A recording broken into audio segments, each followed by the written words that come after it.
안녕하세요. 2023년 10월 17일 태국 뉴스입니다. 세타 총리가 제3차 1대1로 정상포럼 참석차 중국을 방문했습니다. 이번 1대1로 포럼에는 22개국 지도자와 함께 100여 개국에서 관계자들이 참석한다고 합니다. 회의원은 별도로 태국과 중국 투자 포럼도 열리며 금융과 관광, 에너지 분야의 협력을 모색할 예정이라고 합니다. 한편 세타 총리는 17일 회의 참석을 위해 방문한 러시아의 푸틴 대통령과 만나 회담했으며 양국 관계를 강화하기로 합의했는데 회의 후 세타 총리는 푸틴 대통령에게 태국을 방문해달라고 말했습니다. 10월 24일부터 내년 2월 25일까지 방콕에서 미술 비엔날레가 열립니다. 독일과 프랑스, 아일랜드와 태국의 작가들의 작품이 방콕 시내의 주요 명소에 전시될 예정입니다. 관광경찰은 회색 자본과 다국적 범죄 단속을 위한 대책을 마련해 발표했습니다. 위법한 범죄 정보를 수집하고 각국 대사관과 인터폴 공조를 통해 태국 내 외국인 범죄자를 검거 후 국외로 추방 후 블랙리스트에 등록해 다시는 태국에 들어오지 못하게 만든다고 설명하고 있습니다. 태국은 23일까지 채식축제 기간입니다. 방콕 차이나타운인 야완학과 청부리, 바자이, 푸켓 등에서는 중국 사원 등에서 다채로운 행사가 열린다고 당국이 알리고 있습니다.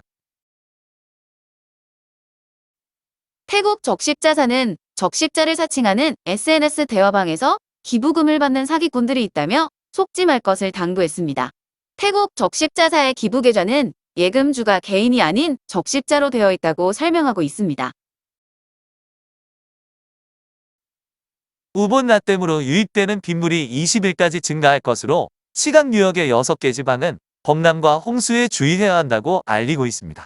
홈켄과 넘부아람포, 마하사라캄과 러이앳, 야소통과 깔라신의 각 뉴욕 주민들은 강수위 정보에 귀를 기울여야 한다고 설명하고 있습니다. 국립공원 내에서 보호종인 흑표범을 사냥했다가 유죄를 선고받고 복역 중이던 태국 유명 건설사의 대표인 프렘차이 씨가 석방되었습니다.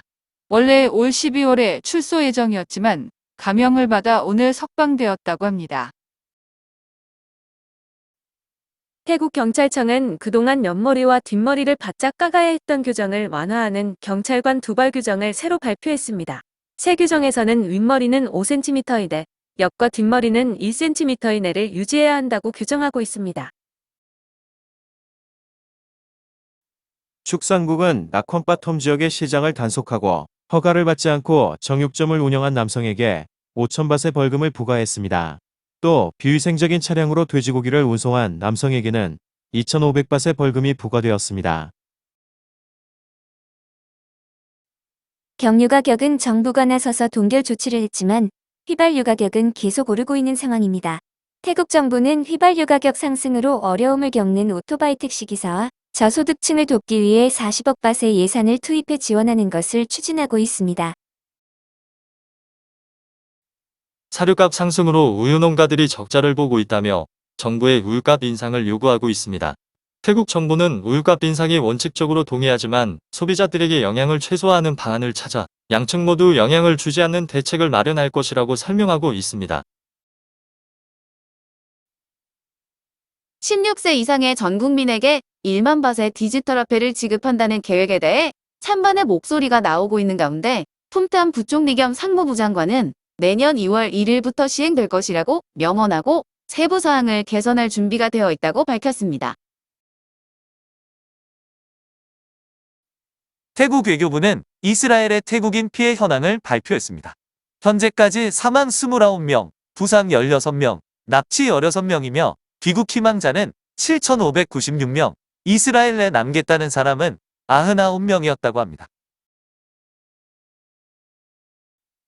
황하 앞바다의 시밀란 제도가 15일부터 관광객에게 개방되었습니다. 여행객들은 내년 5월 15일까지 섬을 여행할 수 있다고 당국이 설명하고 있습니다. 이스라엘 내 태국인의 철수를 위해 태국 공군의 A340 여객기가 태국인 130명을 태우고 돈무안 공항에 도착했습니다.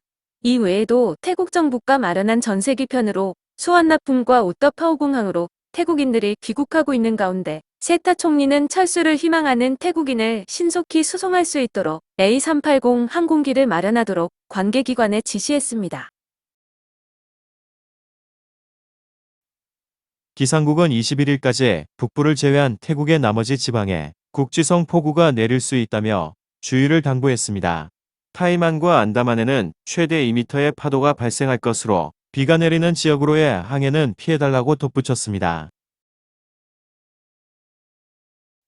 차차 방콕 시장은 정부가 추진하는 유흥업소의 영업 마감 시간을 새벽 4시까지로 연장하는 것에 대해 반대하지 않는다고 밝혔습니다. 시장은 특정 지역을 설정해 청소년의 유흥업소 출입을 완전히 통제할 것으로 실시는 12월쯤부터가 될 것으로 내다봤습니다. 수다은 관광체육부 장관은 16일 기준 올해 태국을 찾은 외국인은 총 2,101만 9,800명이었으며 이로 인한 관광 수입은 8,800억 바트에 달했다고 설명했습니다.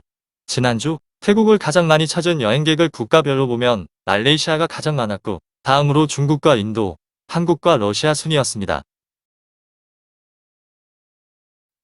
방콕 수도권 전철 레드와 퍼플라인의 최대 요금이 20바트로 인하되었습니다. 오늘 국무회의에서 교통부가 제안안이 통과되면서 곧바로 시행되었습니다. 요금 인하는 2024년 11월 30일까지인데 이번 인하 조치로 두 노선에서는 하루 700만 바트의 손실이 발생할 것으로 전문가들이 지적하고 있습니다. 태국 정부는 러시아인에 대해 체류 기간을 90일까지로 늘리는 것을 허용했습니다. 이 조치는 11월부터 내년 4월까지 한시적으로 적용되며 러시아 여행객을 더 유치하려는 목적으로 해석됩니다. 올해 8월까지 태국을 찾은 러시아인은 92만 3,113명이었습니다. 태국 경찰의 날을 맞아 경찰관들을 위한 신형 조끼가 공개되었습니다. 야간에도 500m의 거리에서 식별이 가능해져 안전성이 높다고 설명하고 있는데 3개월의 시험 기간을 거쳐 단점을 보완해 도입한다는 계획입니다. 푸켓을 찾은 영국인 부부가 호텔에서 다툼을 벌였는데 부인이 여권과 현금을 가지고 숙소를 나가버렸다고 합니다. 남성은 경찰에 연락해 부인을 추적해달라고 말했는데 부인이 어디로 갔는지 알 수 없는 상황이라고 합니다. 당국은 영국인 남성을 위해 식사를 제공하고 방콕으로 이동하기 위한 버스표도 마련해줬다고 하네요. 방콕으로 향한 이유는 여권이 없기 때문에 대사관에서 여행증명서를 받으려 하는 것 같습니다. 푸켓 공항에서는 휴대 수화물 속에 31kg의 소시지를 반입하려던 여행객이 적발되었습니다. 필리핀을 출발한 여행객의 수화물을 비글 탐지견이 적발했다고 합니다. 태국으로는 허가 없이 돼지고기 제품을 반입할 수 없으며 적발 시 처벌받을 수 있으므로 주의가 필요합니다. 파타야 워킹 스트리트에서 술에 취한 외국인이 오토바이로 태국인 여성을 추도로 도주하려다 붙잡히는 일이 있었습니다. 사고를 목격한 주변 사람들이 달려들어 도주하던 오토바이를 붙잡았는데 경찰서에서 태국인 여성에게 보상을 하기로 합의하면서 별다른 처벌 없이 풀려났다고 합니다. 파타야 시내에서는 새벽 시간 택시기사가 러시아 여행객을 폭행하는 사건이 있었습니다. 새벽 4시 30분경 파타야 소이 15에서 미터기를 켜달라고 요구한 러시아인들에게 운전기사가 폭행을 하고 총기를 꺼내 위협했는데 이 과정에서 27세 러시아 남성을 폭행 후 그대로 달아났다고 합니다. 경찰이 현재 달아난 택시를 쫓고 있습니다. 파타야 시내에서 호출 택시를 이용한 일본인 승객이 목적지에 도착했는데도 내리지 않아 택시기사가 경찰에 신고했습니다. 밤 11시쯤 목적지에 도착했지만 70대의 일본인 승객은 누워서 움직이지 않고 내리려고 하지도 않았다고 합니다. 이후 일본인 남성은 출동한 경찰과 함께 경찰서로 향했다고 합니다. 댕댕이를 키우고 있다는 여성은 SNS에 16일 추첨으로 각 2,000바씩에 당첨된 5장의 복권 사진을 게시했습니다. 복권은 이미 심하게 훼손된 상태였는데 역시나 장난기만은 댕댕양이 간식으로 생각하고 이같이 만들어버렸다고 하네요. 여성은 당첨금을 받을 수 있겠느냐는 질문을 올렸는데 복권의 QR코드 부분이 인식된다면 아마도 당첨금 수령이 가능할 것이라는 댓글이 있었습니다.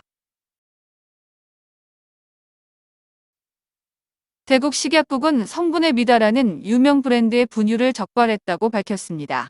당국은 법에 따라 해당 회사를 기소할 것이라고 설명했습니다.